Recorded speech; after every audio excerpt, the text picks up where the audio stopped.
Fala galera, estamos começando mais um Em Off Podcast e hoje mais uma vez, mas hoje tem algo que ele tem desculpa para isso. Ele não veio hoje, nosso Gabigol da torcida. Cara, o Tite foi embora, né? E ele saiu para comemorar. Ele saiu para comemorar, porque agora ele falou que agora com o Felipe Luiz ele vai jogar, ele vai entrar no jogo, vai fazer gol, vai voltar a ser o Gabigol de 2019. Então, por isso que ele pediu liberação aqui à produção para não vir no podcast. Então, Gabigol da torcida, divirta-se aí, valeu? Brincadeiras à parte, gente, o Gabigol da torcida, como vocês sabem, ele tá vindo a candidato a vereador lá em Itaguaí e então ele tem os compromissos dele. Mas beleza, estamos juntos, Gabigol. Mas ele ficou feliz com essa notícia mesmo. Então eu vou apresentar a vocês a nossa convidada de hoje. Quando eu falo nossa convidada, é até uma alegria enorme, porque a gente não vê muitas mulheres aqui no Off, mas vai passar a ter mais presença de mulheres aqui. Então eu vou apresentar uma grande jornalista. Além de ser jornalista, eu sou até, para falar dela... Ela, além de ser uma jornalista excelente, que eu admiro muito, sou fã dela, é uma amiga pessoal e também foi minha madrinha de casamento, né? Bruna Carvalho. Oi, gente, tudo bem? Ó, tô muito feliz de estar aqui, nervosa, né? Porque a gente está sempre na posição, né, de perguntar, de indagar, e agora eu tô aqui. Mas como é o Cirlei, estou mais confortável, falar um pouquinho desse tempo de trabalho na televisão, alguns bastidores, bem nessa ideia em off, que é a ideia do canal, né, Cirlei? É isso. Para quem não sabe, a Bruna Carvalho, ela foi uma das idealizadoras desse programa. O podcast, quando nasceu na minha, sabe, no meu sonho lá, no meu pensamento, a Bruna Carvalho, ela fazia parte desse processo. Foi a primeira pessoa que eu convidei para estar comigo aqui nessa mesa e ela, de início ali, ela até aceitou, a gente estava conversando, só que logo veio alguns intrometidos, né, como emissoras de TVs aí, é fogo, você querer gente aonde é de outro patamar, a briga é grande, não tem como competir com Band, SBT, né, mas vamos chegar lá, ainda está em aberto aí a proposta, Bruna. Não, estamos aqui, vamos caminhando, vamos conversando, um dia vai, mas olha, demorei, mas vim, tô aqui. A Bruna, ela tem passagem pela Inter TV, que é uma afiliada da Globo, né? É lá na cidade de Campos, ela aqui de lado lá na região dos Lagos. Tem a região, tem a Inter TV Planície, que aí pega Campos, aquela parte mais perto do Espírito Santo, aí a parte da região dos Lagos, né? Cabo Frio, Búzios, e a região serrana, que aí já é a Inter TV que cuida daquela parte ali de Petrópolis, Teresópolis, Friburgo. Região serrana. É. A Bruna também passou pela Fox Sports, foi onde eu conheci a Bruna. A Bruna tem passagem pela CNN, onde eu também trabalhei com a Bruna. E na TV Câmara, Band, e agora, recentemente, a Bruna Carvalho, ela trabalha no SBT, onde eu jogo no time do SBT, lá na Sérgio. E ganhamos de 7-2. Gabigol, a torcida? O pai tá on ainda. E aí, Bruna, como é que é essa experiência de passar por diversas emissoras de TVs, e assim, emissoras grandes, né, de nome, e assim, só que às vezes a pegada é diferente, né? E a Inter TV tinha uma pegada mais de região serrana, aquela coisa assim, onde talvez só o povo de lá que é muito focado no trabalho dessa emissora. Aí você vem para uma Fox Sports. Caraca, é uma mudança meio radical. Como é que é esse processo de mudança? Assim, a gente esqueceu de falar da Record. Eu comecei... começou onde você começou, né? Isso, eu comecei na Record, mas eu trabalhava como produtora, né? Aquela parte mais de bastidor. Uhum. E aí na Record eu passei por todos os programas da Record. Eu comecei no Balanço Geral, aí depois fiz um pouco de Domingo Espetacular, cobri férias de algumas pessoas, até que eu fiquei na rede, né? Que a gente chama que é o de rede nacional, que é o Jornal da Record. E eu fiquei quase 7 anos na Record. Só que eu sempre queria ir para a rua, né? Para reportagem. E conversando com algumas pessoas, me disseram, olha, às vezes é melhor você ir para um outro lugar, para uma outra cidade, talvez uma cidade menor, que é mais fácil para quem quer começar no vídeo. Sim. Muitas pessoas fizeram esse caminho. Vai lá e volta. E foi nesse... Assim, eu mandei para o Brasil inteiro, assim, fiz um currículo, peguei um portfólio, uns testes que eu fiz para a própria Record mesmo e mandei. E atirei assim, eu falei, se para onde for, mandei para a região norte, nordeste. E aí uma pessoa do Rio mesmo, só que de Campos, né, um diretor de lá, gostou do material, e aí eu fui para lá. Então eu comecei no vídeo, né, na InterTV, né, na Globo, de Campos do Goytacazes, né, comecei lá. Uhum. Agora, esse processo de voltar para cá já foi um tempo depois. Eu estava na InterTV, passei por várias cidades, fiquei em Campos, passei por Maricá, Petrópolis. E aí lá em Petrópolis eu estava numa situação assim, como eu tinha vindo de Maricá, que era cidade, praia. Aí quando eu fui para a região serrana... Frio, eu tive uma dificuldade de adaptação. Mas, assim... E você era bem nova, Bruna? Eu estava mais nova. Não, na época que você vai para a InterTV. Não tão nova, eu fui para a InterTV já com 30 anos. Saí daqui do Rio já tinha 30. Porque eu dei um tempo assim para ver se rolava ser repórter aqui, sem ter que me mudar. Entendi. Aí eu botei um limite e falei, cara, quer saber? Eu vou aceitar. A gente sabe que quando você sai da capital para uma afiliada, né, o salário geralmente é um pouco menor, mas eu estava tão disposta assim, a aprender, cara, quero viver isso, me preparei psicologicamente para isso, e fiz essa mudança que muita gente achou brusca, né, porque daqui para Campos são, sei lá, umas 5 horas, não chega a ser um outro estado, mas não é pertinho, não dá para, vai lá, e... Não era uma cidade que eu conhecia muito, mas eu fui lá uns dias antes para conhecer um pouco. Falei, vou me jogar. E de lá fui me jogando para várias coisas. Mas desafios, então, como você está falando aí, desafios fazem parte da tua história, né, cara? É. Aí você vai, participa desse processo lá na região serrana, Campos, aquela coisa toda, Maricá. Aí vem uma Fox da vida, que na época estava estourada, né, bombando. O jornalismo esportivo estava... só abaixo ali da Sport TV e brigando em alguns programas, e te faz a proposta e você volta para o Rio de Janeiro, mas agora para uma emissora já bem grande, né, no mercado. Foram 2 desafios, né? Voltar para o Rio, depois de ter... Já estava um pouquinho consolidada no interior, porque a afiliada te permite fazer de tudo. Não é que nem aqui que a Globo tem a sua parte de esporte, a Globo News mais política. A afiliada você faz tudo. Então, assim, um dia eu estava no Mundial de Surf lá em Saquarema, no outro dia eu estava fazendo a Câmara de Vereadores, uma discussão política, peguei muita chuva na região serrana. Então, acidentes, véspera de feriado, tudo, você faz de tudo. A operação policial em Campos tem, né, muita matéria de polícia, então você faz de tudo. Eleições, você vai para várias cidades menores.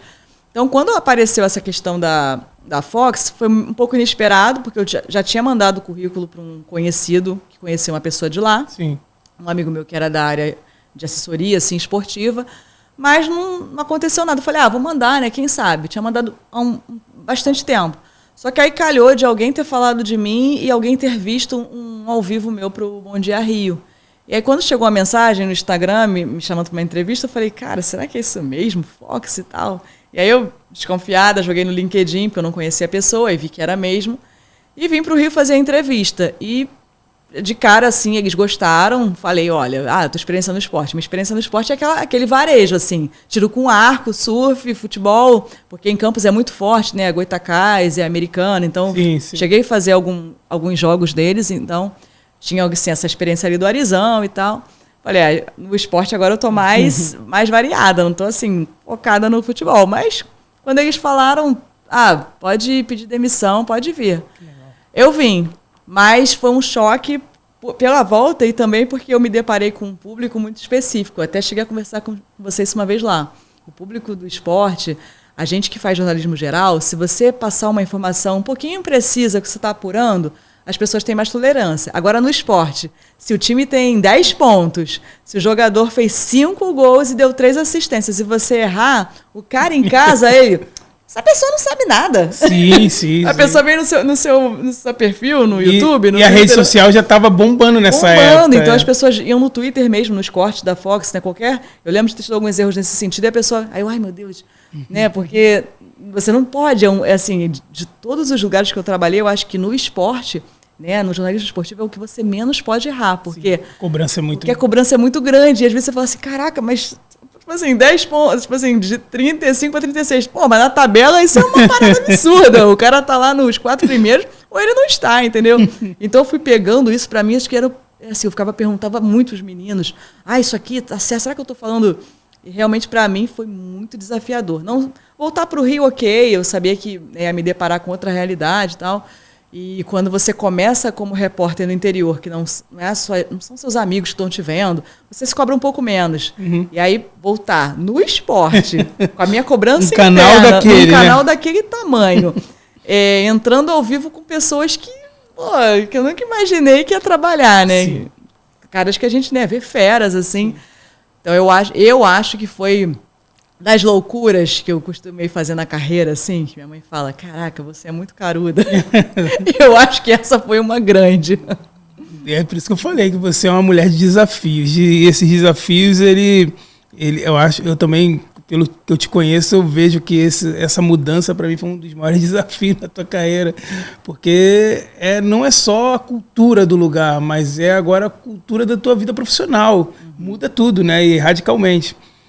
Bruna, revela aí pra gente. Alguns jornalistas não gostam de falar. Você tem um time de coração? Você torce para algum time? Eu não gosto de falar, mas todo mundo sabe, assim, realmente na época da Fox eu não gostava de colocar, porque eu acho que acaba que o torcedor fica, né, chateado, rotulado, alguma coisa. E como eu fazia muito Botafogo, né, quase uma época da pandemia, eu quase fui setorista assim, do Botafogo, eu também não achava interessante. E, de fato, quando eu fui trabalhar no esporte, eu acho que mudou um pouquinho a minha visão sobre isso, porque quando eu ia para os jogos e você começa a lidar com aquelas pessoas, você acaba, às vezes, até torcendo individualmente para alguns atletas. Sim. Pô, fulano é gente boa, pô, fulano tá vindo, o pessoal tá tão animado da torcida, você fica...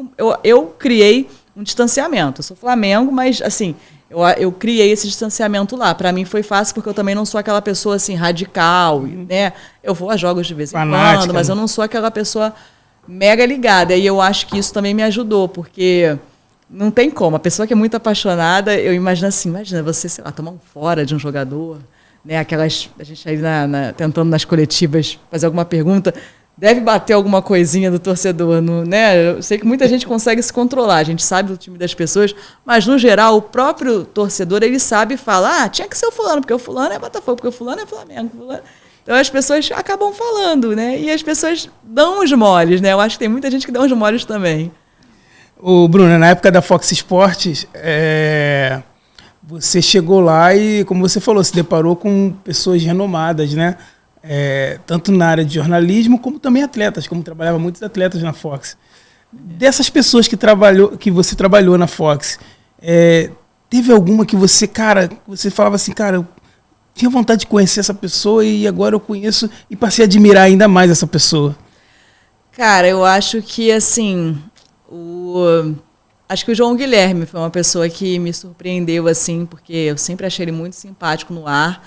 E a primeira vez que eu fui entrar para o programa dele, né, o Expediente Futebol, eu fiquei muito tensa, porque pessoal de casa, né, só para a gente explicar, quando a gente que é repórter, né, vai entrar ao vivo, tem um coordenador de vivo que fala com a gente, olha, acabou o jogo, a gente vai subir o sinal e já vai com você, e você já tem que falar o que aconteceu. Aí eu perguntava, como o Expediente Futebol era uma mesa e às vezes tinham convidados, eu perguntei, mas quem está no Expediente Futebol hoje, né, para saber? Eu me arrependi dessa pergunta, gente, quando ele falou assim, quem vai falar com você? João Guilherme, Zinho, Edmundo. Quando ele soltou assim, eu falei, gente, com essa escalação, eu não dou conta. Claro, tranquilo, fingindo costume. Mas o João, ele fez uma recepção, assim, parece... sentir leve, né? Agora a gente vai com a maravilhosa Bruna Carvalho, não sei quem, que tá lá, tava no Newton Santos. Foi uma coisa tão assim, que eu falei, você já entra mais... Mas quando eu vi aqueles nomes, eu falei, gente, a escalação aqui. Seleção brasileira. Seleção brasileira aqui, mano. Cara, mas vou te falar, você falou do João Guilherme, pra mim também. O João Guilherme é o cara que, assim, superou todas as expectativas. Porque, assim... A gente conheceu o João Guilherme, jornalista, que não tem o que falar, narrador, que não tem o que falar, mas a gente conheceu o João Guilherme pessoa, né, cara? E assim, muitos, a gente sabe da nossa área, a gente sabe que muitos são personagens. Sim. Mas o João Guilherme não, ele é aquilo ali. E teve uma situação também que, assim, já estava na pandemia, e aí a Fox tinha reduzido muito as pessoas que iam para o estúdio, né? Não iam para o estúdio mesmo. Sim. E aí teve um dia que o pessoal falou, o João ia narrar um jogo, o Flamengo, eu não lembro agora qual era o outro time, e aí eu fui pedir, eu falei, eu sei que a gente está em escala reduzida, teoricamente não é meu dia, mas eu queria muito isso, será que ele vai se importar? O pessoal, não. E aí eu tive essa alegria, assim, de ir, lá, ver ele narrando, e era ele e o Zinho. E eu me diverti tanto, assim, eu vendo eles com uma tranquilidade. Abençoado! Não, os dois, assim.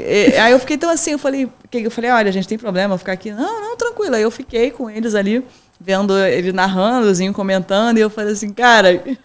E eu acho que lá também tinha uma coisa muito mágica, né? Como eu já trabalhei em muita TV, né, em muitos lugares, lá na Fox eu via que era um lugar que muita gente sonhou trabalhar, muita gente era muito feliz de trabalhar, porque, pô, os caras amam o esporte. Então, pô, um cara que ama esporte tá ali, tá trabalhando com o Zinho, tá trabalhando com o Edmundo, tá vendo várias pessoas, vários técnicos, sabe? Era uma coisa que mexia muito com o sonho. E eu sentia isso. Quando eu entrei lá a primeira vez para fazer a entrevista, eu já falei, caraca.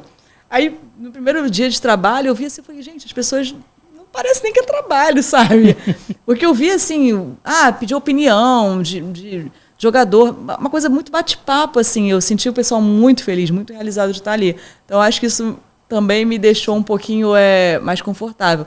Todo lugar, né, tem competição, tem várias coisas que a gente sabe, mas ali eu sentia que estava todo mundo muito feliz com o que estava fazendo, sem preocupação com o que o outro estava fazendo.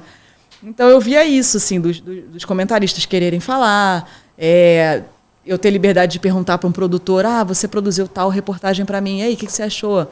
Ou, estou escrevendo esse off aqui. Não, mas olha só, eu acho tem que falar desse lance, cara, não tem como, pô, isso aqui vai chamar muita atenção. Então, eu fiquei muito... Eu acho que teria sido mais difícil se, de repente, eu tivesse ido para o esporte em outro lugar. Ali foi muito... confortável, né? Galera, aí, ó. Se você ainda não segue o In Off, vai lá, segue as redes sociais, compartilha. Olha, se inscreve no nosso canal, porque, cara, só no In Off que vem Bruna Carvalho, só no In Off que vem Kleber Rodrigues, só no In Off que vem MC Coringa. Então, o que você está esperando? Tá esperando o quê? E outra, eu vou falar pra vocês, a gente falou 2 nomes aqui que estão apalavrados comigo. João Guilherme, você falou que ia vir aqui, hein? Zinho, você também falou que ia vir aqui, eu vou te cobrar, hein? Produção, faz esse corte aqui, porque eu vou mandar pra eles, direto pra eles. São amigos preciosos, né? Eu falo amigos preciosos, as pessoas falam, ele tá puxando o saco, não é amigo não. Cara, eu mostro aqui, eu mandei mensagem, ontem mesmo e hoje eu mandei também pro Zinho. Mandei mensagem pro Zinho, falei, Zinho, eu chamo ele de abençoado, né? Que ele chama todo mundo de abençoado. Falei, abençoado, poxa, sei que a sua vida é meio corrida, porque agora ele fica nessa de ir pra São Paulo aqui. Falei, cara, pô, dá aquela moral lá, vai lá no In Off. Ele, abençoado, eu vou fazer o jogo lá no Uruguai. Não, ele falou, tô indo pra São Paulo e vou fazer o jogo no Uruguai, volto na sexta-feira. Sexta-feira tu me manda uma mensagem aí pra gente ver essa data aí. Então, assim, são caras assim, pô, manda mensagem pro telefone do cara e o cara te responde de boa. O João Guilherme é outra pessoa também. Mandei mensagem pra ele, falou, não, eu tô na correria aqui, mas eu vou arrumar um tempo pra ir aí. Eu sei que vai demorar, sei que esses caras são bem ocupados, mas são caras que eu sei que vão vir, entendeu? Sei que vão vir. Então é isso, Bruna. A Bruna Carvalho, ela trabalhou na Fox no meio dessa galera toda aí. E ela começou a conviver com o futebol, conviver com Libertadores da América. Como é que era? Eu lembro quando a gente tinha que entrar ao vivo, exemplo, Fox Sport Rádio. Cara, como é que era a emoção de entrar ao vivo para o programa que eles bateram vários recordes. Para aquele programa tão animado que era o programa do Benja. Como é que era? Dava nervosismo ali? Eu acho que era o que dava mais nervoso também. Assim, eu tinha esse nervoso do João Guilherme, porque eram, né, pessoas assim... Que admirava também, e tal. Mas o Fox Sport Rádio, porque tinha aquela coisa de ser muito no improviso, né? Você não saber muito, né, o que ia rolar de pergunta, eles eram muito zoeiras. Mas, assim, deu aquele nervoso normal, mas eu sempre entrei, assim, mais tranquila, né, tentando falar ali dentro do combinado, assim, do que eu tinha de roteiro.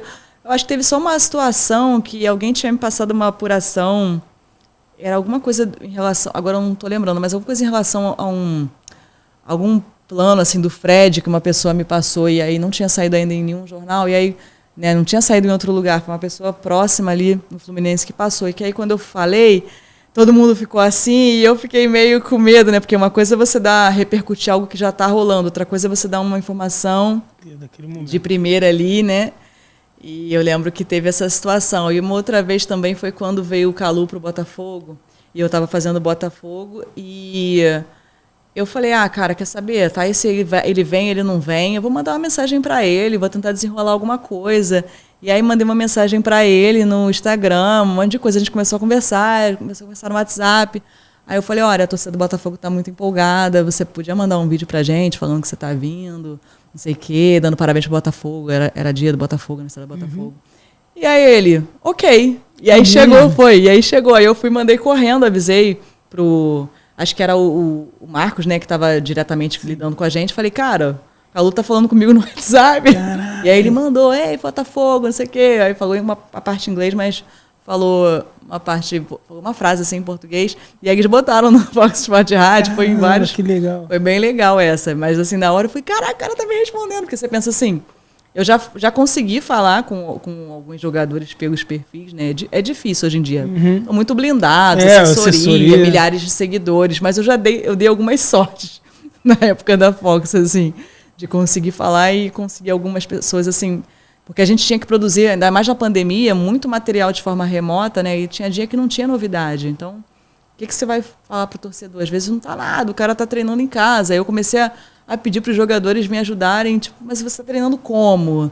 É alguém do clube? Você contratou alguém? Aí, na época, nessa semana também estava no Botafogo. Aí eu pedi, na época era o Canu, né? E tinha um outro jogador que o pessoal também curtia, que estava já mais tempo no Botafogo. E aí eles mandaram vídeos do treino em casa, mandaram para mim, a gente conseguiu falar, olha, não está podendo ir no clube, mas eles estão treinando assim, aí tipo, eles fazendo um circuito. Então eu dei algumas sortes assim, mas eu acho que veio muito pela cara de pau do jornalismo geral, né, de insistir. Falei, cara, o jogador vai responder, mas vamos tentar. Por isso que é bom, sua mãe fica falando, você é muito caruda, tem que ser, né, Bruna? Tem que ser. O jornalista, ele tem que ser... tem que intrometer na vida dos outros mesmo, né, Bruna? Ô, Bruna, hoje todos nós vemos muito crescimento do jornalismo esportivo, mas assim, a parte feminina no jornalismo esportivo. Hoje a gente vê mulheres analisando futebol, hoje a gente vê mulheres comentando futebol, a gente vê mulheres apresentando programas esportivos e vemos mulheres até em mesas redondas de debates esportivos. Para você, esse crescimento, cara, você esperava assim de uma maneira tão rápida e tu vê mulheres hoje que são expert em falar de futebol. Como é para você ver esse crescimento do futebol, das mulheres no meio do futebol? Eu acho muito bom assim essa coisa, porque a gente sabe que muitas mulheres gostam mesmo, só que eu acho que as empresas talvez demoraram um pouco para abrir, né? Hoje eu acho que a gente viu a cobertura agora, né, de Olimpíada e tal, a gente consegue ver que está bem equilibrado, né? Eu cheguei a ver algumas transmissões que eram 4 mulheres, né? Geralmente, você nunca ia imaginar, às vezes vem 1, 2, mas eu cheguei a ver alguns estúdios, né, feitos por 4 mulheres. Eu acho que demorou um pouco, mas eu acho que agora está super bem. O que eu sinto que ainda demora um pouco a aceitação, e eu não falo nem assim em tom de crítica, porque as pessoas estão erradas, mas é porque a gente está muito acostumado, eu acho que é a narração. Eu acho que narração... Isso ia ser minha próxima pergunta para você. Porque eu acho que a narração é algo que a gente está muito acostumado, assim, muito acostumado com o homem. Então, quando a gente vê uma mulher fazendo, a gente vê que as pessoas criticam muito. Eu sei que tem gente que critica, é porque a mulher, acha que a mulher não sabe, ou é porque a mulher está imitando o homem, e eu não consigo ver assim, porque... qualquer pessoa, quando começa em alguma coisa, ela tem uma referência. Por exemplo, se eu pensar assim, qual é a minha referência de repórter? Eu gosto muito do texto do Pedro Bassan, mas eu gosto da entonação, como eu sou mulher, uma entonação da Beth Lucchesi. Então, é natural que uma pessoa que quer ser narradora, ela vai pegar a referência. Qual é a referência que ela tinha até então? Homens. Então, naturalmente, fica aquela coisa que alguém pode achar que, mas ainda está muito homem, mas ela não é homem. Eu acho que vai ter um tempo que vai ter esse equilíbrio, que as pessoas vão começar a narrar da forma que elas querem, ou da forma que... E as pessoas não vão achar que é porque é homem, e porque está imitando algum homem. E eu acho que também vão acostumar, porque eu acho que tudo a gente demora a acostumar. A gente vê uma coisa, não gosta tanto. Na vida tudo é assim, daqui a pouco você escuta, aí você, não, ela tem jeito, né? Tem algumas que você vê, assim, né, a voz é muito maneira, tem uma voz muito firme, muito bem colocada, tem comentários interessantes, mas é tudo questão de gosto, né? A gente vê, por exemplo, né, quando fala de Galvão Bueno, tem gente que ama, tem gente que odeia. Então, com as mulheres vai ser a mesma coisa. Vai ter uma mulher que, de repente, vai se inspirar nele, outra já não quer se inspirar nele, e aí ela vai ter um público que vai gostar, sabe? Então, é natural. Você pega alguém, você vai pegar de exemplo. Daqui a uns 10 anos vão ter mulheres que vão pegar elas hoje, né, de exemplo. Aí eu acho que o povo já vai estar mais acostumado com isso. Você acompanha o futebol feminino? Não acompanho. É porque o futebol feminino é a mesma coisa, né? As pessoas, uns criticam, falam, cara, não tem como ver, não dá pra ver futebol feminino. Eu ia te perguntar, como e aí você vê os resultados agora, todo mundo ficou assim, né? Entendeu? Tava todo mundo criticando. E aí o masculino, né? E até isso começa dentro dos clubes. Os clubes não querem investir no futebol feminino.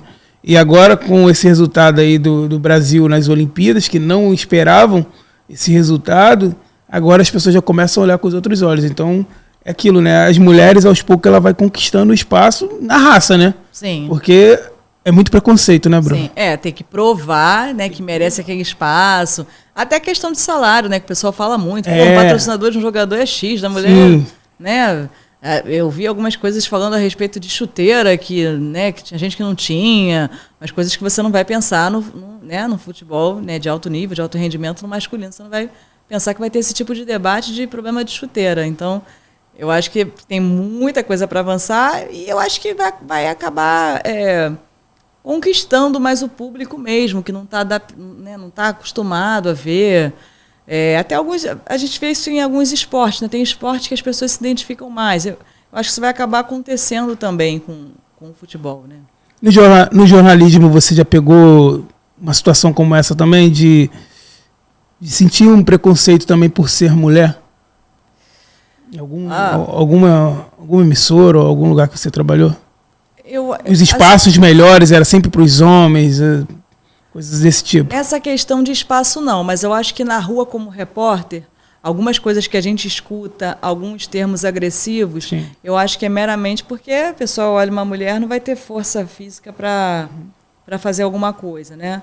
E quando eu fui vídeo repórter, que é aquele modelo que você trabalha sozinho, né? Você lembra? Telefone. Você trabalha com telefone, você anda com seu tripé, você anda de carro de aplicativo, então é você e você mesmo.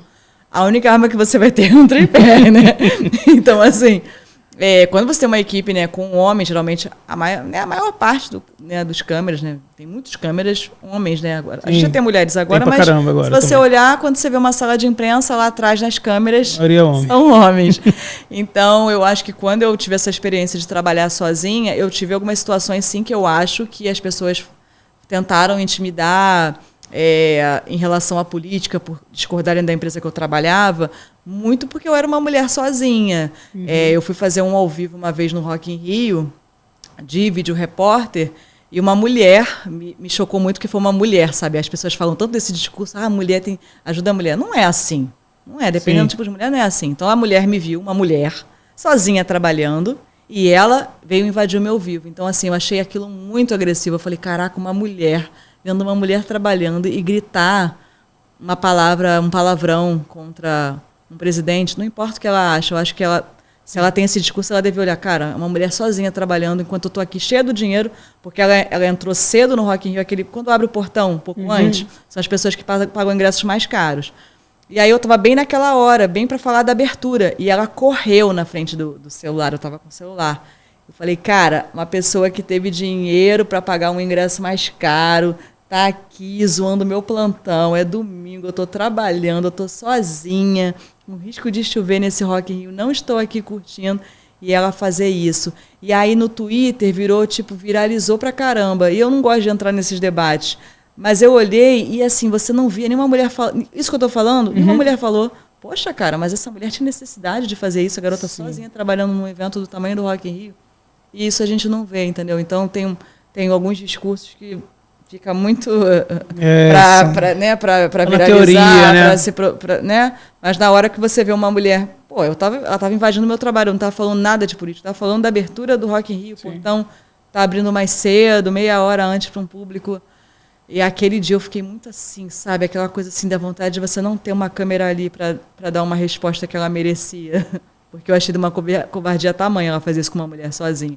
Mas às vezes acontece também de homens, mas é porque homens, a gente infelizmente espera. Agora, quando eu vi uma mulher, eu falei, não estou acreditando. Entendi. Ela era para se colocar na posição de Fala, defender. tipo assim, caramba, tá todo mundo correndo, vai atrapalhar a menina trabalhando, sabe? A mulher tá trabalhando ali sozinha. Porque ela sabia que, pô, se eu tô com câmera, o câmera automaticamente, quando alguém invade, cobrem as imagens, ele focaria lá no palco mundo. Eu sozinha, eu não tinha como tirar a câmera, então ela sabia que ela ia me prejudicar, e ela fez.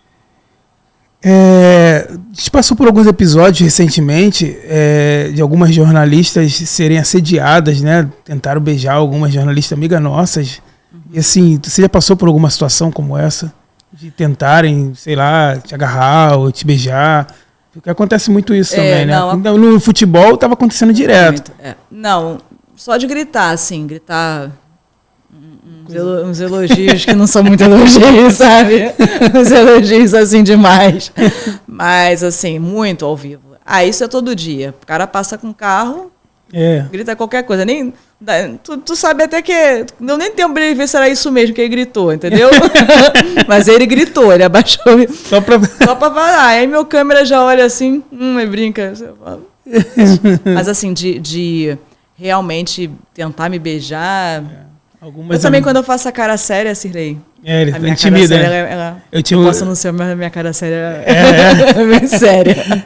Eu tinha uma repórter que eu trabalhava que o pessoal achava que ela era patricinha, tudo. A Dani Boaventura. Todo mundo achava que ela... Mas com a cara séria... Ela é braba, aquela ali era braba, filho. E nego fala, essa daí é patricinha, não deve ter sido, nasceu no Leblon. Que nada, ela era aquela favelada mesmo, cara. Ela fala, eu solto isso aqui, eu entro na mão contigo. Ela era assim, a Dani. Mas na rua a gente faz, né? Tem que fazer muita coisa para resolver, senão as pessoas... engolem, não é nem só o público na rua, mas às vezes você tem que fazer uma pergunta mais incisiva para uma autoridade, alguma coisa assim, e aí você tem que crescer mesmo, porque senão hoje em dia já é difícil as pessoas respeitarem. Se você não se impor assim, a gente tem que se impor o tempo todo, né? O repórter de uma forma geral, aí mulher sempre tem que ganhar mais também, né? Que a gente também não tá de bobeira, né? Esse negócio que mulher é o sexo frágil, isso aí é mó mentira, cara. Minha mulher é braba igual o Siri. Isso é mó mentira. A Bruna conhece. Mas é uma brava. Gente boa, gente boa. Eu sei como conduzi-la. Ô, Bruna, e jogador de futebol, cara? Nesse período que você trabalhou com esporte, algum jogador já chegou pra tietar ali, pra fazer um chaveco ali, ou falar alguma coisa? Já teve alguma situação como essa? Já teve jogador assim que mandou mensagem. Mensagem, rede social. Já mandou mensagem em rede social. Já teve um treinador também há bastante tempo, mas aí não foi nem só por conta do trabalho, é porque as pessoas também não me interessaram não na época. Mas nada assim de muito incisivo, não tive problema de gente... Qual o treinador que era assim, na sua época, o jogador assim, que era... Tu via que era o cara mais soltinho, né? Mais gostava de chavecar todo mundo. Eu prefiro não revelar, não. Mas já tive situação, assim, de pessoa... Eu lembro de tanto gente de time, assim, de times, né, menores, como de times maiores, assim, de ter algum tipo de conversa, mas nunca tive nada assim, a pessoa foi chata. Não, você chega, obrigada... E na rede social, ali no direct, ali, nunca mandaram pra você, não? Mas aí só um obrigado, assim, aí passa batido. Até porque essas pessoas têm uma oferta tão grande, se você mandar um obrigado, ok, né? Tem um monte de gente que vai mandar muito mais do que um obrigado, né? Verdade. Ô, Bruna, não teve jogador, não teve técnico, mas e jornalistas trabalhou contigo ou de outras emissoras? Já teve alguns ali que já... chegar... jornalista tem, né? Meu ex-marido, inclusive, jornalista. É verdade. Não tem como fugir disso. E, assim, eu acho que é porque a gente que é de jornalismo e comunicação, como a gente fica tanto nesse esquema de plantão, de conversar sobre esses assuntos, acaba que vira uma área de interesse. Eu acho que é igual a pessoa que é médica, a pessoa dá plantão, fica de madrugada com aquela equipe. Sempre então, com aquelas pessoas. Cirurgião, com anestesista. Então, às vezes a gente escuta muito falar também de repórter com cinegrafista, porque estão juntos, estão alinhados. Tem muito caso, né, de repórter com cinegrafista. E aí, no meu caso, também foi um pouco por isso. Eu trabalhava numa emissora no interior, aí meu meu ex-marido era assessor de imprensa, então a gente tinha muito contato, tinha que falar sempre, pedir algumas notas, né, posicionamento de prefeitura. Então acabou que a gente ficou muito próximo por isso. Então eu acho que tem essa coisa do meio, né? O meio não tem. O meio acaba unindo. Por exemplo, no jornalismo policial, eu tenho algumas amigas que focaram muito nisso. Eu tenho amigas que casaram com policial, porque assim, você vai marcar coisa com a fonte. Aí um dia você vai almoçar. Aí, pô, acaba que você tem afinidade, né? Você cobre uma área. A pessoa vive essa área, está mergulhada nessa área. Se você é dessa área, é porque você se interessa. Então você acaba contando, né, histórias, como eu acho que pode acontecer, sim, de uma jornalista esportiva ter algum envolvimento com um técnico, com um jogador, com um preparador físico, porque se ela gosta daquilo, se aquele meio é o meio, quando você não está trabalhando, você está no estádio, naturalmente vai acontecer de ter um interesse. Eu acho que no jornalismo isso é muito comum. Né? Muito. Você sempre quis ser jornalista ou tentou outra área? Olha, criança, eu já tinha muita vontade de ser, assim. Minha mãe, uma época, comprou um mapa do Brasil, botou na parede, né, pra gente saber capitais, não sei o quê. E aí eu ficava, tipo, brincando como se fosse meu cenário, uma previsão do tempo. Então eu sempre tive muito isso de querer ser. Aí na época de decidir, né, no ensino médio, eu estava gostando muito também de teatro. Cheguei a fazer um curso de artes cênicas. E aí eu falei, bom, eu vou tentar uma faculdade de jornalismo, a outra eu vou jogar artes cênicas, e eu queria fazer letras também, e joguei letras. Aí acabou que a artes cênicas, na prova, teve uma prática, uma teórica, eu sei que numa última fase eu não passei, que era na Unirio, e era bem difícil a prova. E aí eu não passei. Aí acabei indo para fazendo comunicação também e fazendo letras. Aí eu fiz as duas. Aí, nesse processo assim da faculdade, eu queria rádio no início. Eu queria muito rádio. Mas eu tinha essa coisa também da TV. E aí eu trabalhei em assessoria. E aí lá pro meado, assim, meio tal da faculdade, eu falei, eu tenho que fazer alguma coisa. Eu não consegui estágio. Estava na maior dificuldade para conseguir estágio. E aí numa dessas, teve uma promoção da FM O Dia, para você conhecer a FM O Dia. E aí tinha um programa chamado Rock Bola, não sei se você lembra. Sim. Tinha até o Smigo, né? Sim. E aí eu ganhei a promoção. A promoção, assim, era votação. Imagina, todo mundo votando, meus amigos todos votando da escola. Eu estava no início da faculdade, todo mundo. Falei, gente, é para votar em peso. Eu tenho que ganhar essa promoção. E aí eu ia passar o dia lá na FM O Dia, né? Rock Bola. E aí aí também fui para...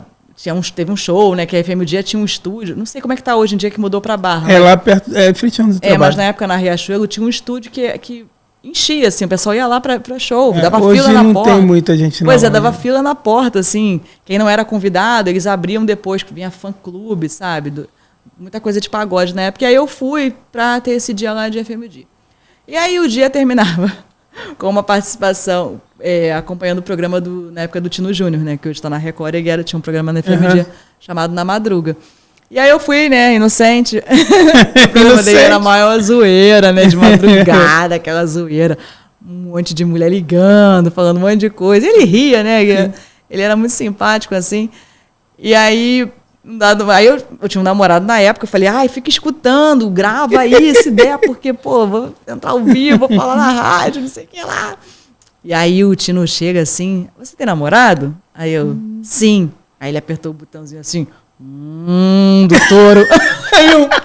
aí eu, caraca, e naquela época não tinha estrutura assim, era só a rádio. Meu namorado não sabia a cara que eu fiz, né? Você tava rindo pra ele, eu, caraca. E teu namorado gravando. Namorado gravando. Aí quando acabou que eu saí do estúdio, eu, caraca, tinha meu namorado aí, não, tranquilo. Aí eu cheguei em casa e ele... Eu ouvi que ele botou o touro pra mim. Aí eu falei, não, mas é porque é zoeira, não tem nada a ver. Cara, mas ele me pegou essa peça. E todo mundo ouviu, né? Que falei, um monte de gente. Falei, ganhei a promoção, vocês botaram, eu vou lá. E aí meu namorado, tadinho, ouvindo em casa. O programa dele começava à meia-noite. Então, tipo assim, o cara lá, 1h da manhã, trabalhando no dia seguinte, ouvindo lá o touro. Pô, o cara pegou sem namorado e mete na hora, ele apertou, né? Porque mexia rapidinho na sonoplastia ali, né? Aí, caraca. E eu era bem assim, eu era muito agitada quando eu tinha assim meus... Aí eu quero fazer alguma coisa. Então eu fiz de tudo, assim, eu quero arrumar estágio. Aí escreve pro Big Brother, de repente tu arruma um estágio na Globo. É mesmo? Escreveu pro Big Brother? Big Brother. Mas aí nem coisa nenhuma, né? Aí depois aí a minha irmã falou assim, porque você não gosta de cantar? Vai, tenta um negócio, vai ter uma seletiva de um musical lá do SBT e tal. Aí eu, vou passar mal vergonha. Ela, não, vou te escrever. Minha irmã também era fogo, né? Mas ela queria se vingar, porque quando ela era mais nova, eu escrevi ela sem saber naquele Fica Comigo da MTV. Ela recebeu o e-mail. É mesmo? Você se inscreveu para conhecer um menino do KLB, um fulano do KLB. Ela, quem me escreveu nisso? Eu me inscrevi, você tá sozinha. Aí ela fez não, vou te escrever aqui, você vai passar, você sabe cantar. Aí mandou um vídeo meu lá cantando. Aí fui eu para São Paulo, me selecionaram. É mesmo? Aí, sabe, botaram aquele... Como é que é o nome, gente? O IMB, né? Que tem o desfile de escola de samba em São Paulo, não é? Acho que eu não tô muito... Aí fui lá, né, naquela audição, você com aquela plaquinha lá com o candidato. Teu número. Cantei, aí passei, me deram um cartãozinho. Canta bem, Bruna? Mais ou menos. Pelo menos eu passei da primeira. Aí depois, tem uma voz grave. Aí depois teve a segunda, aí na segunda era em dupla. Aí juntou uma dupla lá, eu e um cara lá. Eu não cantava muito bem, o cara era pior do que eu, a gente foi eliminado, o casal. Aí eu fiz algumas coisas assim, porque eu gostava muito disso, assim, sei lá, de repente uma experiência, abre porta, então eu fiz essas doideirazinhas. Mas a da FM Dia, cara, aquele touro, eu tive que me explicar quando cheguei em casa. Mas tua voz é grave, tá? Teu estilo musical é pagode, né? Você gosta muito de pagode, né? Eu gosto de tudo, mesmo? Assim, até às vezes meu câmera no carro, eu boto umas músicas assim, ele... Caraca, tu tem um gosto muito variado, assim. Por exemplo, quando eu tava na Band, tem um apresentador lá que é muito, muito gente boa, que é o JP, que faz o Brasil Urgente Rio, e ele gosta de botar a gente pra cantar. Aí eu já cantei várias vezes, assim, né? Um dia eu fui entrar ao vivo, era aniversário da Alcione. Aí vem ele. Vamos ao vivo, não sei o quê. Aí ele tava falando com alguém que tava falando sobre a Alcione, eu tava sobre um outro assunto na praia. Aí ele falou assim, Bruna, hoje a gente tá falando da Alcione, que é aniversário dela e tal. Canta uma música aí da Alcione. Aí eu cantei, né? Aí eu cantei só uma frasezinha e não, canta mais. Canta aí, Bruno, um pouquinho pra gente. Peraí, no final, aí, quando sobe os créditos. Aí uma vez ele me fez cantar também, quando a Rita Lee faleceu, ele, canta aí, Bruno, a Rita Lee. Aí eu, meu Deus. Aí cantei também, assim, mas é muito... Eu fiquei curioso que a tua voz é bem grave, cara. Eu gosto de cantar no videokê, karaokê. Cara, vai no... Bruna, a gente faz isso no final, mas eu vou antecipar aqui. Fala suas redes sociais para as pessoas elas verem você lá na Feira de São Cristóvão, cantando naquele karaokê, só dá a Bruna naquele karaokê da Feira de São Cristóvão. Olha, eu vou te falar, nós fomos campeões. Bruna. 60 fichas no sábado. Misericórdia. Um DVD com faixas bônus, né? Porque eu falei, gente, a mulher não acreditou, a mulher... Toda hora a gente ia 10. Variedade de música? Vários. Do nada o Kleber tava cantando rock, aí vinha um amigo dele que cantava reggae, eu vinha pro pagode, depois eu cantei em espanhol. Eita. Aí, caraca, o nosso repertório, assim... se você pegar o meu YouTube aqui, qualquer coisa, tu vai ver de tudo, assim. Eu sou muito eclética, cara, muito. Bruna, você trabalhou na Record na época, no início, né, da sua carreira, e você trabalhou com o Wagner Monte. Sim. Como é que foi trabalhar? Todo mundo fala muito bem do Wagner Monte. E, assim, eu falo para pessoas que trabalharam direto com ele. Eu conheci também a menina que trabalhou lá na CNN, que também trabalhou com ele. E ela falava muito bem. Assim, quem não conhece fala mal, mas quem trabalhou de fato diretamente fala muito bem. Como é que foi trabalhar com o Wagner Monte? Acho que só quem não conhece mesmo para falar mal. Né? Porque... né, faz anos já que ele faleceu e assim, eu tenho ele como uma pessoa que me ajudou muito. Sim. Muito mesmo, muito, porque eu trabalhei na assessoria dele e ele era uma pessoa assim muito prática. Então eu não queria ficar pedindo, né, para ir para Record. E ele era muito justo também. Então uma vez eu falei, lógico, eu tinha vontade de trabalhar em televisão. E aí o tempo passou, eu não falei mais nada, que Wagner mega ocupado, saía da LERJ, corria para Record. Né, o pessoal não vê a vida assim, né, que ele tinha, mas a vida dele era muito corrida. E aí um belo dia ele foi e me indicou para uma vaga temporária, mas ele era muito assim, eu tô te indicando para uma vaga de 1 mês. Aí ele era bem desbocado. Aí o que tu fizer lá é contigo mesmo, ele era assim, né. Aí eu falei, cara, 1 mês, eu queria muito televisão, eu falei, vou dar meu sangue. E eu dei meu sangue, e aí acabou aquele 1 mês, aí não falei mais nada com ele, ia voltar para a assessoria dele, falei, já me ajudou, fiz 1 mês na Record. E aí passou 2 semanas, aí mandou mensagem assim, aí o pessoal gostou de tu lá, hein? Na época era rádio, Nextel. Aí ele passou rádio. Só gostou de você lá, hein? Estão querendo saber de onde tu veio. Acho que vão te chamar de volta. Me chamaram de volta e eu fiquei quase 7 anos. Então, caramba, que legal. Mas ele era muito assim, ele te dava uma chance, tu tinha que correr atrás. Ele não ficava, tipo, carregando ninguém. Sim. Mas ele era muito do jeito que ele era na TV, entendeu? Ele chegava... O programa começava meio-dia. Ele saía da Alerj, a sessão acho que era 10 horas, se eu não me engano. Então ele saía quando acabava a sessão, tipo, 11h30. Ele chegava na Record botando o terno, trocando de terno. Tanto que já teve programa, uma vez no programa entrou, e botaram a matéria, que não deu tempo dele botar a coisa para entrar no ar. Então abriu com matéria, depois que o Wagner apareceu. E eu presenciei isso, porque ele vinha na correria, ele realmente ia para a Alerj. Então eu tive a oportunidade de ver, ele ia para as sessões, aí ele ia para lá depois. E ele era muito assim, ele me deu muito conselho, essa coisa assim de, não, tem que tentar, tem que botar a cara, porque ele era assim. Ele era assim. E ele também tinha um lado, sabe, às vezes... Na época eu tive um problema no relacionamento e às vezes eu ia na sala dele e ele, vamos resolver, mas o que é? Ele era muito prático, sabe? Ele queria ajudar a gente em todas as áreas. E várias vezes, assim, ele me ligava de forma inesperada. Eu já na Globo de Campos, ele me ligou, te vi no Bom Dia Rio, hein? Tá muito bem. Ele tinha um carinho muito grande. Então, quando ele morreu, assim, para mim, foi uma coisa que eu fiquei muito triste, porque eu tinha falado com ele faleceu em janeiro. Eu tinha falado com ele em outubro a última vez, depois ele foi ficando muito doente, internado. Mas eu sempre falei, né, para as pessoas, eu fico assim, eu fiquei meio que em paz, porque eu tive a oportunidade de falar para ele que ele era muito importante para mim, que ele me ajudou muito, que ele foi muito meu amigo, assim, ensinou muita coisa. E a gente tinha uma amizade assim grande, porque eu sabia que ele confiava em mim, a ponto de uma vez, teve uma situação na Record, que tinham falado para ele que estava tendo alguns problemas em relação ao programa dele. Mas ele queria ouvir alguém que ele confiasse. Aí ele falou, Bruna, que problemas são esses que as pessoas falam e eu não sei? E aí eu fiz um relatório, olha, isso acontece isso aqui, poderia melhorar isso. Ele convocou uma reunião. Quando ele convoca a reunião, ok, eu estava lá na reunião, ele tirou do envelope e eu reconheci. Quando eu olhei assim, eu falei, ele pegou meu relatório e leu na frente de todo mundo. Quero saber, isso aqui? Caramba. Aí eu fiquei assim, tipo, tudo que eu... Ele pegou o que eu mandei para ele por e-mail, ele manda para mim por e-mail. Imprimiu ali na hora e começou a ler. Então era esse nível de confiança que ele tinha. E eu achei isso muito legal. Quando acabou, eu falei, Wagner, tu leu o relatório que eu fiz? Aí eu confio em você. Que legal. Se você está falando isso. Porque realmente eu não estava fazendo isso para aparecer ou para prejudicar ninguém. Ele me perguntou assim, o que as pessoas acham que pode melhorar e elas não falam para mim? Eu falei, cara, então vou te dizer o que é. E aí eu escrevi e ele tirou do envelope, sem ler antes praticamente, porque eu vi na hora que ele não tinha lido antes, porque ele ficou meio... rateando algumas coisas. Não era dele, não mostrava... Então, porque o texto não era dele, né? E então a gente tinha essa proximidade muito grande. Quando eu fui falar que eu ia sair da Record, eu falei com ele antes, falei, olha, Wagner, eu quero muito ser repórter. E surgiu essa vaga lá, e acho que vai ser bom para mim. E aí ele falou, não, vai, cara, vai. E continuou mandando mensagem. Tinha uma vida muito corrida, mas assim, ele respondia no Instagram, ele usava muito o Instagram, né?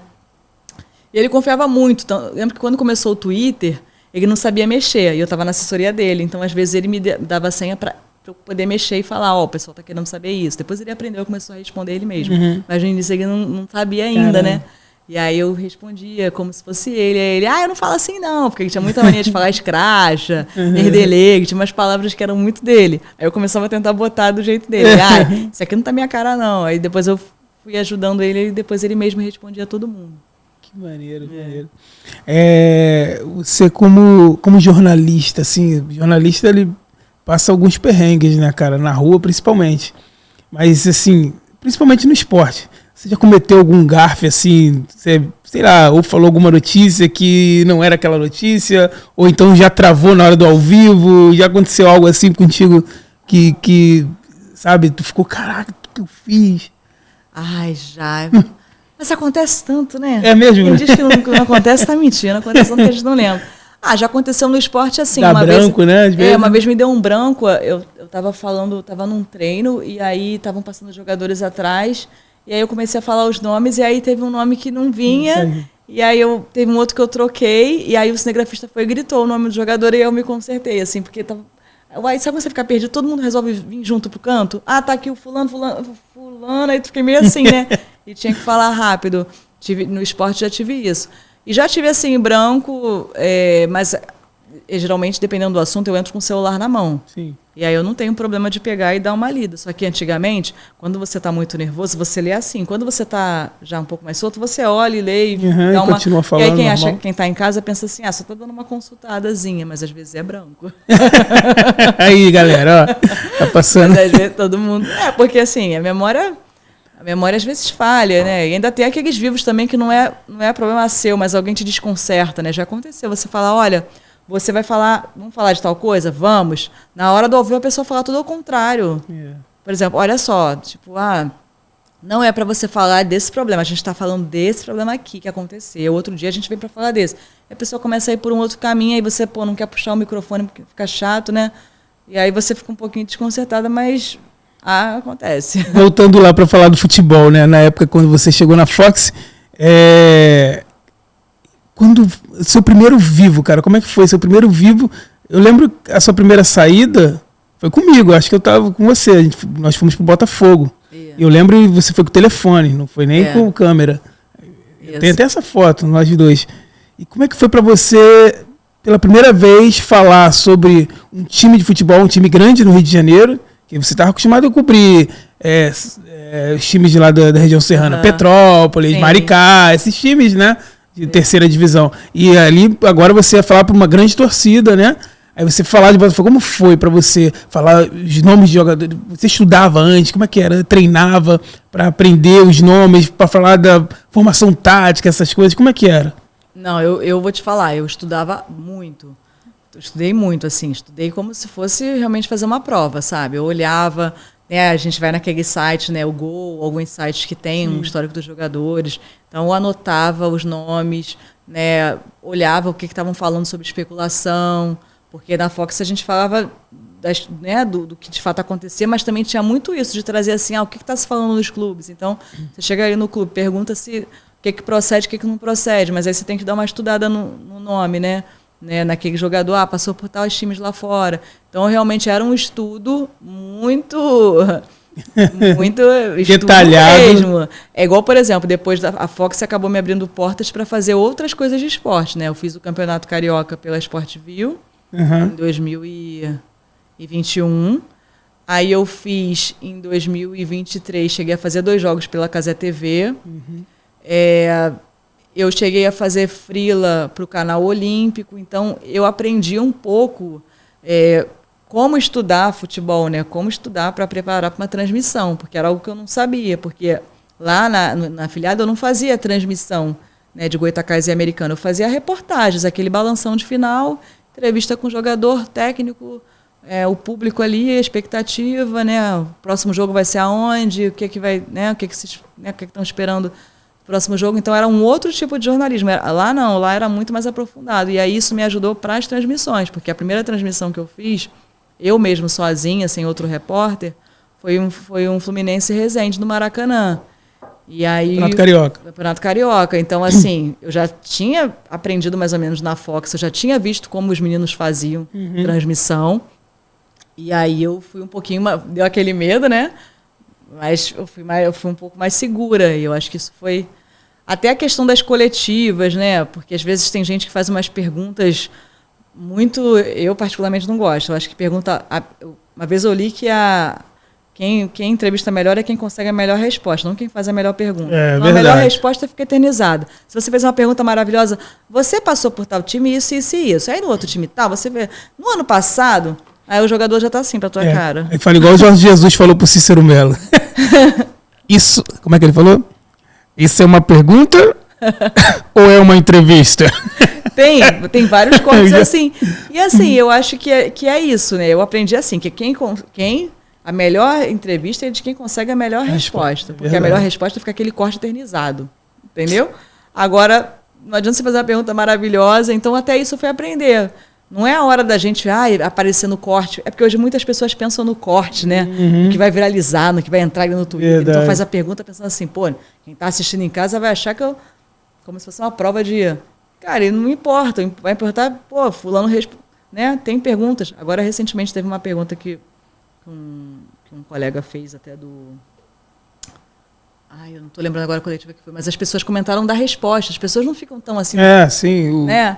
E até aprender a perguntar, porque também quando eu cheguei eu não sabia muito o que perguntar, porque as coletivas lá de Goitacazes Americana não eram bem uma coletiva, era aquela coisa ali na hora de passar para ir embora, não era aquela sala de coletiva que a gente vai, né? Igual, a primeira vez que eu peguei uma coletiva, o Jorge Jesus, eu falei, cara, dá até medo de você pegar o microfone assim, quando você está chegando. Mas depois eu aprendi assim, que quando você é o primeiro a pegar, melhor. Porque depois as perguntas vão ficando, ou você faz uma pergunta mais elaborada mesmo, ou então você vai perguntar o que mais, não vão perguntar tudo, né? Então eu lembro que quando eu caí justamente com ele, eu fiz a primeira, peguei uma pergunta assim, falei, vou levantar a mão, eu só tinha eu de mulher no dia, e aí logo deram um microfone para mim. Então foram algumas estratégias, algumas dicas que na verdade eu só fui aprendendo ali com vocês davam muita dica também, e na prática, e aí isso mudou a minha forma depois de cobrir. Quando eu fiz agora a última cobertura de esporte que eu fiz foi a seletiva olímpica, né, da natação, então foram 6 dias de competição. E aí eu já vim com outros questionamentos, apesar de ser outro esporte, mas já sabendo o que interessa mais para aquele público específico que está assistindo um canal para falar de natação. Como era um canal para falar de esporte para gente que entende de esporte. Mas foi coisa que só na prática. Tinha que estudar igual uma prova. Senão você passa vergonha, faz uma pergunta vazia. Mas é igual no geral, você chegar num enterro e perguntar o que está sentindo. Aí você chegar para um jogador e falar, e aí, como é que foi? Sabe? Verdade. Até cabe, às vezes, falar como é que foi esse resultado para você, que a pessoa pode falar, eu estava esperando mais. Agora, não tem muito, né? Tem aquela também clássica da pessoa que perguntou pro nadador se ele estava feliz, o cara perdeu. Ele falou, muito! Entendeu? Ainda pega um Jorge Jesus Davi no Filipão da vida. Teve uma vez, bem no início, eu perguntei pro Gabigol, assim, era um jogo que estava muito ruim. Essas coisas do Flamengo de dar um chute no final que todo mundo odeia, nos 45. E aí eu inocentemente perguntei pra ele, teve uma tensão ali no momento ali do jogo. Eu perguntei, você achou em algum momento que seria diferente? Ele olhou pra mim, não. E virou pra outra pessoa. Eu fiquei tão... eu achei que ia desenvolver do tipo, mas eu nunca tinha entrevistado ele, eu achei que ia desenvolver do tipo, realmente ali no meio teve aquilo, quando o fulano saiu, teve a troca e tal. Mas ele só olhou e falou, não. Aí outra pessoa perguntou, porque já estavam careca de entrevistar ele ali no Maracanã, né? Então eu tive essa situação. E depois eu fui aprendendo e vendo também com outros colegas que eu admirava, assim. Porque eu acho que é isso, é você conseguir uma boa resposta. Não adianta fazer uma pergunta maravilhosa. Ô, Bruna, teve uma situação, não sei se você lembra, eu não preparei nada disso, mas eu estou lembrando aqui agora, numa coletiva. Acho que você errou o nome do time, acho que você cobria tanto um time, que aí no dia que você falou o nome do outro time. Foi contigo isso? Não, foi comigo. Não foi, não? Ela mesmo não, eu ia bem decorada. Teve uma repórter comigo, eu não lembro se foi você. Não, foi não. Eu tive essa situação de, na hora que eu estava entrando ao vivo, começaram a sair os jogadores, passar muito perto. E aí o pessoal no estúdio ficou curioso e falou, tá acabando o treino, quem tá passando aí? Aí eu acho que eu tava com o Barão, e aí o Barão foi e gritou por cima da câmera, eu olhei, eu também sempre fui muito rata, tipo, olho pro câmera, olho pra lá. E aí quando veio vindo eu não falando o nome, ele viu, ela não tá lembrando dessa pessoa. E aí ele pegou e gritou uns 2 nomes que faltavam, assim, que eu não... Legal. Eu lembrei dessa situação agora. O nosso saudoso Gabigol da torcida, ele tem uma pergunta pra você, Bruna. Esse Gabigol da torcida não faz vergonha. E aí, Bruna Carvalho, tudo bem? Vou te fazer uma pergunta. Como que é trabalhar com o Sirley? Me diz aí. Quer levar ele de volta? Leva, vai. Tamo junto. Valeu, Sirley. Eu que aturo ele, cara. Ele fala isso. Eu vou levar de volta, Aí, o vacilão.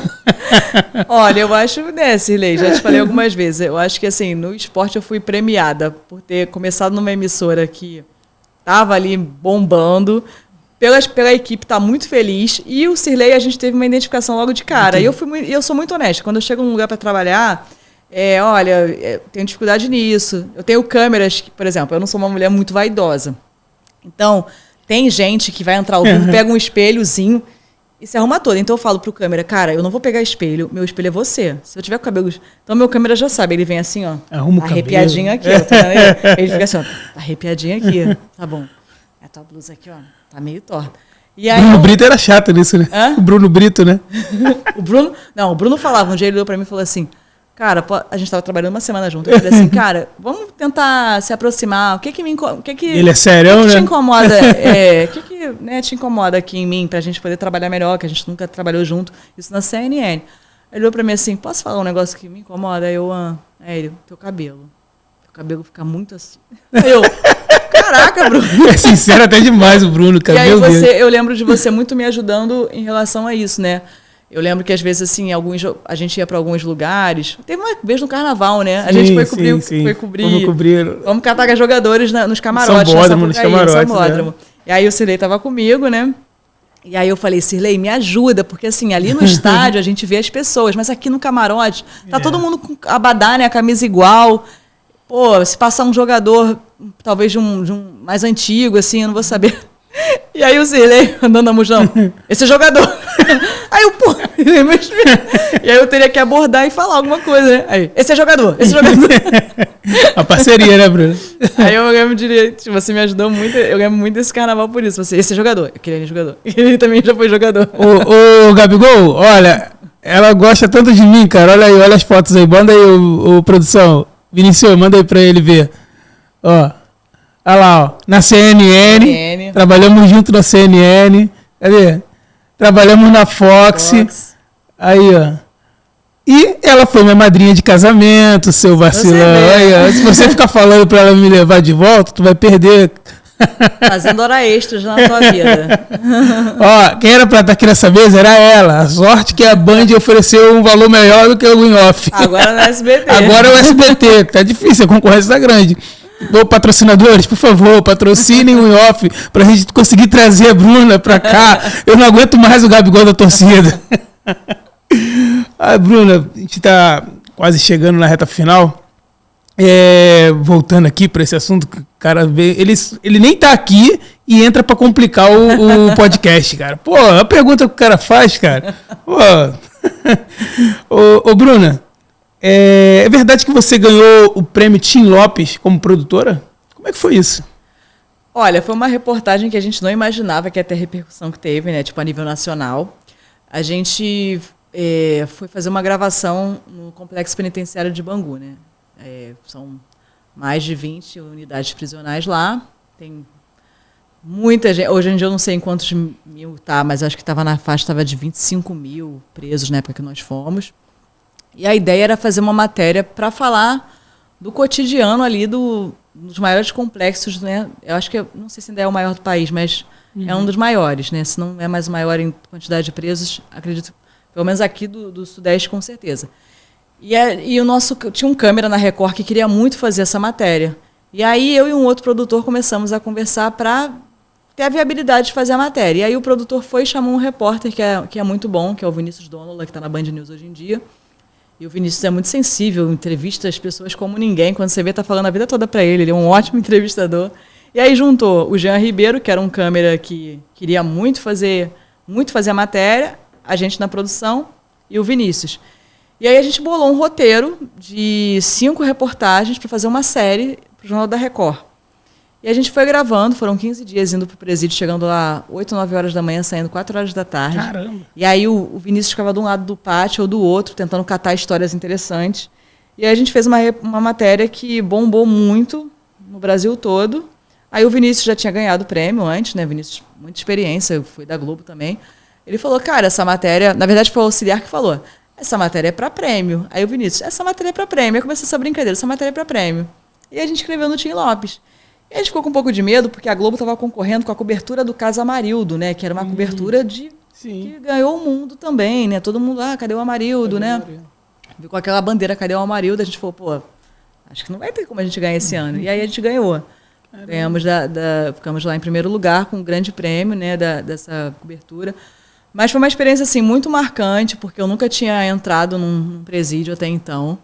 E você, no primeiro dia, você vai com aquele distanciamento, aí no segundo dia você já começa a ouvir as histórias. No terceiro dia todo mundo te diz que não teve culpa, que foi porque fulano botou na bolsa. Começam várias... Aí no quarto dia você já está um pouquinho na malandragem, já sabe que não é por aí. Mas acontecia muita coisa que a gente ficou sabendo assim. Eu, particularmente, fiquei sabendo trabalhando lá, por exemplo. Muita gente não sabe, mas tem uma unidade para mulheres grávidas. E aí o pessoal do presídio contou para a gente que a maioria, né, tem filho em novembro, porque o pessoal entra grávida no carnaval, né, mais ou menos, reprisa no carnaval, já está grávida. Caramba. E aí em novembro é o pico, assim, de gente lá com bebezinho recém-nascido. E aí eu fui descobrir que se você está grávida, tem um filho lá. Se você não tem ninguém para... Ninguém que se responsabilize, né, para tirar, porque a criança não pode cobrir a pena com você. Então, quando ela está com 5 meses, você tem que decidir se ela vai para adoção, se ninguém da sua família quiser. E tem muita gente que às vezes a família fala, pô, você que arrumou isso, e aí se ninguém for, vai para adoção. Então a gente fez umas matérias também mostrando esse lado, né, porque é uma criança que não pode cumprir a pena, porque ela não tem que ficar lá, né, uma criança num ambiente daquele, mas ela também às vezes vai para adoção porque passa do prazo. E aí Cada dia a gente tentou fazer uma coisa. Na segunda-feira era uma matéria meio que explicando como é que era as pessoas que eram presas dentro do complexo, assim, gente que ia visitar pessoas, mas estava com droga e ficava presa. Então, assim, como é que eram pessoas que iam visitar de visitante E se tornava preso. presidiária. E acontecia muito. A gente, um dia lá esperando, passou uma mulher grávida com droga, foi presa aqui na nossa frente, entendeu? Então a gente fez uma reportagem sobre isso. Aí a gente fez uma outra falando sobre como é uma cidade, porque tem uma UPA, tem uma creche, tem tudo lá dentro, a estrutura toda. Aí na quarta-feira a gente falou sobre o presídio de segurança máxima, que é o Bangu 1, que é um presídio que quase ninguém entra, é super reduzido, as portas fecham por um comando de ferro, que quando aqueles presos, antes de existir a videoconferência, quando um Fernandinho Beiramar tinha que vir para cá, ele ficava em Bangu 1. Depois eles começaram com esse negócio de videoconferência, porque é muito dinheiro, é transferência, é um esquema de segurança bizarro, né? Uma coisa assim, pode invadir, podem tentar resgatar. Então, começaram a fazer muito por videoconferência. Também a pandemia ajudou um pouco nessa parte tecnológica, mas quando não, essas pessoas ficavam em Bangu 1. E é um presídio assim, parece estar lá fora, parece que você está vendo lá fora, porque é portão de ferro mesmo, a pessoa fica sozinha, não tem televisão, não tem nada, é sala individual. É aquela história do sol nascer quadrado. Lá é mesmo, porque é uma grade, não é aberto, o teto é de grade, então o sol nasce quadrado ali, literalmente, em Bangu. Depois a gente fez uma matéria sobre presos que não têm facção. São aqueles presos que entram por crimes que são condenados por, sei lá, abuso, né, de crianças. O cara não é aceito por nenhuma facção, não é ligado a nenhuma facção. Tinha um presídio de Neutro, que tinham 5.000 pessoas assim, que eram juradas de morte. Então a gente foi falar sobre essa história. Quem são essas pessoas? Como é que elas vivem ali nessa situação? Aí a gente fez essa outra que eu estava falando sobre as mulheres, que também foi bem legal. E fez uma também falando sobre também esse esquema de segurança que tem ali. Falando um pouco também dessa rotina. Então foi assim, foi muito interessante, porque a gente ouviu muitas histórias, a gente falou com chefes, né, de tráfico, conversaram com a gente na época, alguns não quiseram gravar, mas a gente acabou conversando, entendendo um pouco daquela realidade. Mas o que me chamou a atenção muito foi a parte das mulheres, porque a gente foi um dia de pátio de visita, quando você vai, o de homem está lotado de mulher, porque tem a mãe, tem a irmã que não abandona, tem a namorada, a mulher, enfim, tem a filha. Agora, uma vez a gente entrou numa visita num pátio de mulher, só tinham 2 homens. E aí a gente ficou assim, aquela imagem, um monte de mulher, só 2 homens visitando, e a gente foi ver. Aí um era filho e o outro era o pai. Caramba. Nenhuma mulher naquele dia recebeu visita de ex-marido, de marido, de nada. Então isso foi uma coisa que também chamou muita atenção, né? Esse abandono que acontece, né? Porque o homem às vezes vai preso e a mulher continua. E a gente viu naquele dia assim, cara, olha esse pátio, tem 2.000 mulheres aqui, tem 2 homens. E a gente ficou curioso para saber quem eram aqueles homens, conversamos com eles, aí era um filho e um pai. Então foi uma matéria assim que a gente gostou muito de fazer, porque a gente aprendeu muito. E depois, quando a gente recebeu o e-mail, falou, vocês ganharam o prêmio de Lopes, que a gente não esperava. Mas foi muito bem feito, deu muita repercussão na época, assim. Pô, legal. Foi em 2013 essa. Legal. Pô, legal isso aí, essa história das visitas. Ninguém incrível, pensa. Né? Porque todo mundo vê aquela fila, né, na frente dos presídios, um monte de gente, você reparar, é só mulher. Verdade. Mas tem mulher presa lá. E cadê? Não tem homens, né? Você vê lá, é só mulher. Você vai ver, são sempre... Mãe não abandona nunca. Uhum. A irmã também não. Filha, mulher também não. E as companheiras também não. Agora, o contrário acontece demais. Caramba, interessante. Então é isso, Bruna. Bruna, já aconteceu alguma decepção, assim, que, sabe, te entristeceu, já deu, às vezes, vontade até de desistir da carreira, ou não deu vontade de desistir, mas você ficou muito decepcionada com alguém ou com alguma coisa dentro da tua profissão? No início, assim, quando eu estava nessa tentativa de ser repórter, eu tive alguns momentos que eu desanimei, porque é muito ruim assim você fazer um portfólio e mandar para alguém e a pessoa falar, depois eu vejo, e nunca vê. Sim. E aí você fala assim, caramba, pô, será que sou tão ruim assim? Isso eu tive muito aí naquela época, muito. Então, quando eu tento sair, né, porque eu não estava conseguindo no Rio, e aí eu chego numa afiliada, e aí, para ser repórter, e o diretor olha para mim e fala assim, mas você quer apresentar? Aí eu, cara, não estava nem conseguindo ser repórter, né? Aí eu, como assim? Apresentar o RJ2 de Campos aqui? Aí eu falei, eu quero. E eu sempre caruda, né? Tipo, eu quero. Foi muito perrengue, né? Porque você, quando vai para apresentação, você já geralmente vem da reportagem. Então, você já tem um improviso. Se o TP cai, né? Que é onde fica o texto, você vai pegar a reportagem, você já cansou de fazer vivo sozinha, né? Mas ali, quando você nunca fez, então, para mim, foi muito difícil. Mas eu fui. Mas eu acho que esse momento foi muito difícil. Eu lembro de pensar assim, quer saber? Isso não deve ser para mim mesmo, não. Eu acho que eu vou tentar fazer outra coisa. Eu ia entrar de férias, inclusive. Aí eu falei, quer saber? Quando eu voltar das férias, eu vou pensar, vou fazer outra coisa. Porque eu gostava de produção, mas eu já não queria mais, assim. Eu queria mesmo ir para reportagem. E eu estava chegando num ponto de... Eu me achava velha, assim. Eu falava, 30 anos. Tem gente que com 30 anos já tem 5 anos de repórter. Já começou com 23 anos, com 25 anos. Então eu falei, acho que não vai dar mais para mim, não. Ainda mais sendo mulher, né? Que vídeo para mulher acaba mais rápido. Com HD, então pior ainda. E aí eu fiquei muito naquela. Eu falei, cara, 30 anos eu acho que não vai dar para mim, não. E aí com 30 anos, né? Isso foi tipo assim, em maio. Eles fecharam comigo em maio para começar em julho. Né, eu tinha acabado de fazer assim 30 anos. Eu tinha falado com a minha irmã isso, inclusive. Ela até lembra disso até hoje. Ela falou, 30 anos, né? Eu falei, cara, 30 anos, eu só tô na produção. Eu acho que não é para mim. Eu acho que essa época foi uma época de muita decepção. Depois, graças a Deus, eu passei outras coisas, né? A gente teve a Fox sair do Brasil, que a gente ficou, né, um pouquinho chateado. Passamos por uma redução da CNN, fechar o escritório no Rio de Janeiro. Mas sempre fui pulando, né? Graças a Deus, assim, não foi acontecendo, sabe? Foi fluindo. Foi fluindo, um lembra de você, né? Igual assim, esses freelas que eu fui pegando do esporte. Foi porque eu plantei lá na Fox, o pessoal viu assim, ela não é mega do esporte, mas ela se dispõe a fazer, então isso ajuda. E aí eu não fujo, né? Fui parar na CNN, todo mundo, CNN, tu era do esporte, agora tá aqui falando de política, economia, Petrobras. Tô falando. Aí vai pro SBT, outro universo. E assim eu fui indo. Na Band, por exemplo, eu era do jornalismo geral, né? Mais um belo dia, faz os Donos da Bola, que vai ter um jogo aí. Sim. E aí eu fui repórter Donos da Bola, assim. Eu falei, cara, era só o que faltava. Eu não tinha feito Donos da Bola lá. E aí eu fiz um dia, assim, que estavam precisando de um repórter, tinham 3 repórteres no dia, mas precisavam de 4. E aí foi até legal que no dia nem era o GV, era o Amêndola, né? E a gente até lembrou da época da Fox, que eu trabalhei com ele na Fox, então... Eu acho que esse foi um momento, assim, que foi difícil, assim, aquela coisa de, será que está na hora de eu tentar outra coisa, aceitar que isso não é para mim, porque nem tudo é pra gente, né? Tem coisas que eu olho e eu falo, caramba, fulano é muito desenvolto para isso. E às vezes não é para você. E aí, às vezes você tem que aceitar. Ou às vezes você vai falar, não, eu quero ir até o final, até o limite, mesmo que eu me decepcione, alguém fale um monte de não. Quando eu estava nessa fase de falar, eu acho que eu já tentei demais, eu não estou conseguindo nada. Eu acho que se eu não quero mais produção, é melhor fazer outra coisa.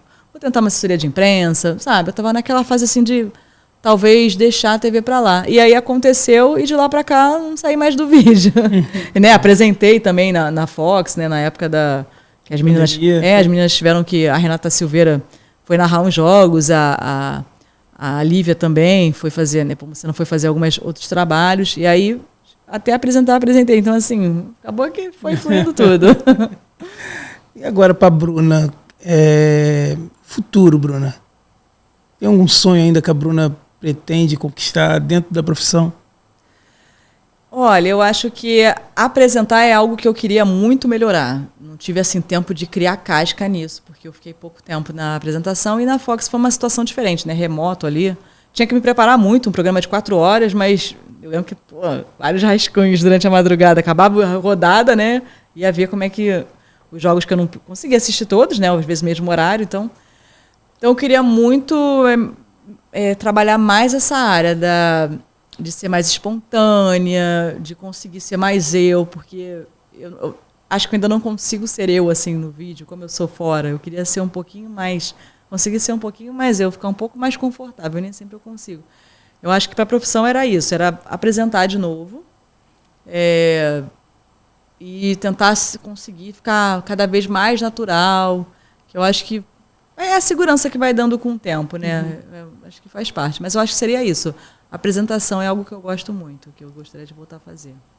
Então é isso, gente. A gente está aqui finalizando o nosso podcast com a Bruna Carvalho, hoje jornalista, repórter do SBT.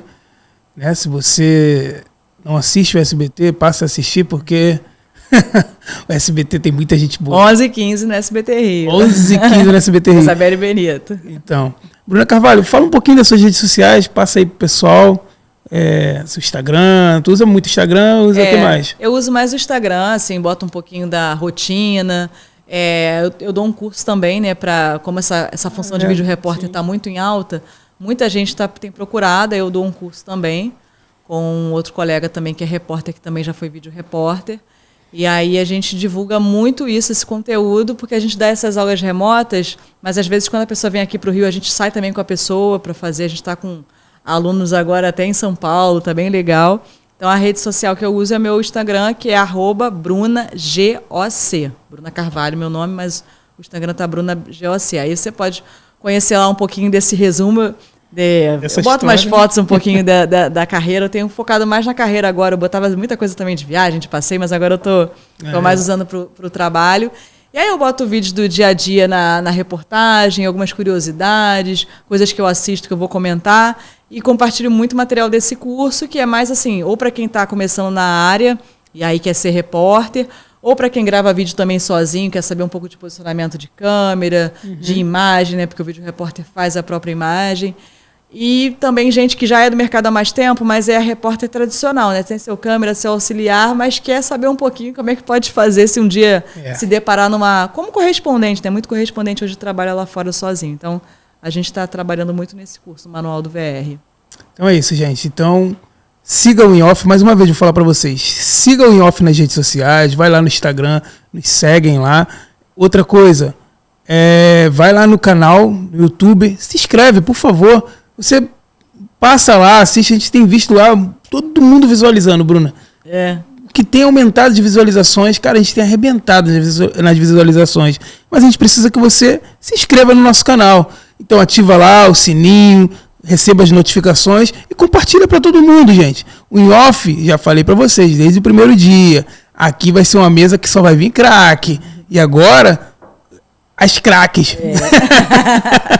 Então é isso, já veio a Márcia, agora a Bruna e tem outras aí que já tá bem encaminhada para estar aqui no InOff. Então, estamos encerrando. Quero que você fale para todo mundo, o próximo episódio vai ser ainda melhor, tá bom? Um abraço, fica com Deus, fique em off.